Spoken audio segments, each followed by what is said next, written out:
Stocks our strategists feel are poised to deliver positive returns are featured now in their top stock picks of the week.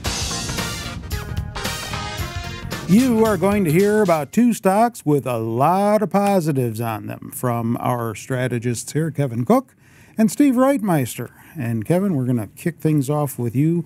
You're talking about one that you've talked about in the past. You follow this, Alibaba. Yep. I've owned it for the Taser portfolio for a while here. Let me just look at the price chart here real quick to show you what's going on. In June, Jack Ma did sort of an investor day tour here in the U.S. And on June 8th, he said, hey, we're going to do 45 to 49% revenue growth this year. And the stock just launched from 125 up into the 140s. And I said, you know what, you're never going to see the 120s again. And to buy it at 135, it dipped there. So you see where we are now. Another earnings beat last week launches the stock from 160 up above 165.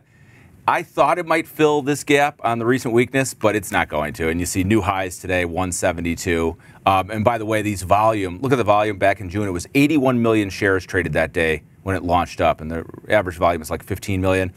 Last week, 56 million shares traded on that day where it gapped up after earnings. So let's look at the estimates real quick and see, why is the stock at 170 and why has it gone? We've owned it since 100, and it's up, more than 60% for the year. 70% now. So, I mean, look at the revenue growth here. And they're on March cycle, so we're already in fiscal 18 here. 49% revenue growth there, projected 34% revenue growth next year, and the EPS falling right along with it. So if you look out, if they're going to make $5 in 2019, trading at 34 times, you've got a peg of one right there, Where is this money coming from is the real question, what everyone wants to know. On my StockTwits feed, I posted a chart a couple of months back to look at all the businesses that Alibaba is in. We call them the Amazon of China, and there's a reason why, but they're also the PayPal of China because they have a payments business, the eBay of China, but look at all these different businesses. So Alipay there is like PayPal. Taobao is, their consumer to consumer business, so like eBay, and then Tmall is B2C, which is like Amazon. Those three are the bulk of their revenues, about 70% of their revenues. But the cloud business is growing like crazy. They're going to do they like Amazon Web Services. They just hit over 1 million customers for their cloud business, and that's the fastest growing segment. It's going to be probably do $2 billion this year. But you see all these other businesses too. They've got a microblogging site, Weibo. They own 30% of that, and that's like Twitter. And so Jack Ma probably followed Jeff Bezos' vision, like, hey, I'm gonna copy that guy and be everything to China's digital commerce.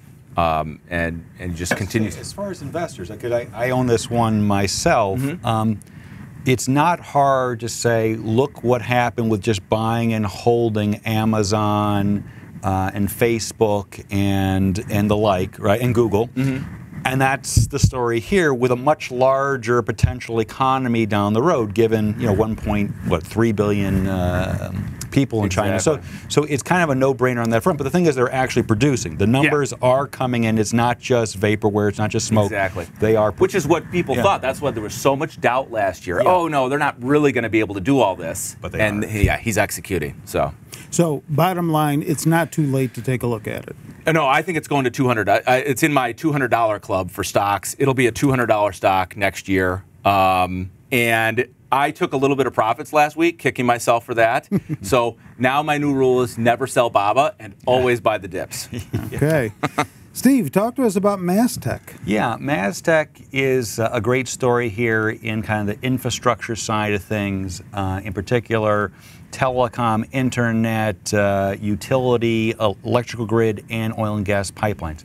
So let me just kind of paint the big picture here.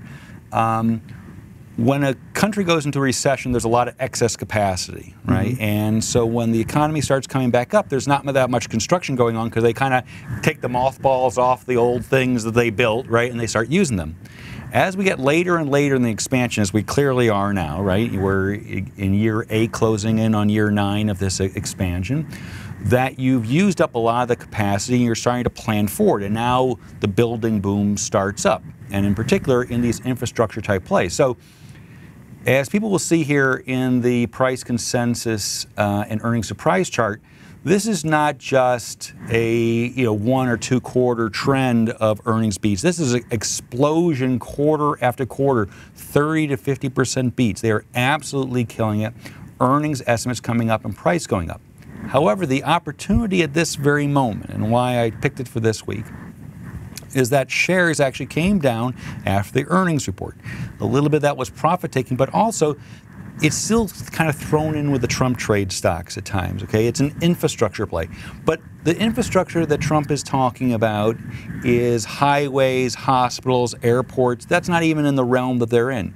So this is just foolishness on the part of investors about walking away from a stock or taking profits on a stock that absolutely has explosive earnings.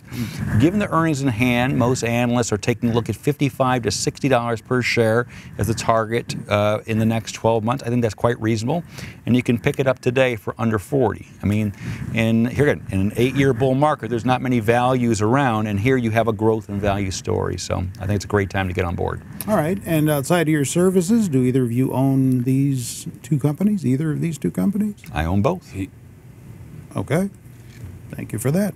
Don't forget, you can find a lot more information on these 2 companies and many more on our website, Zacks.com. All you need to do is get over to the homepage and link to it all from there. With Kevin and Steve, I'm Terry Ruffalo.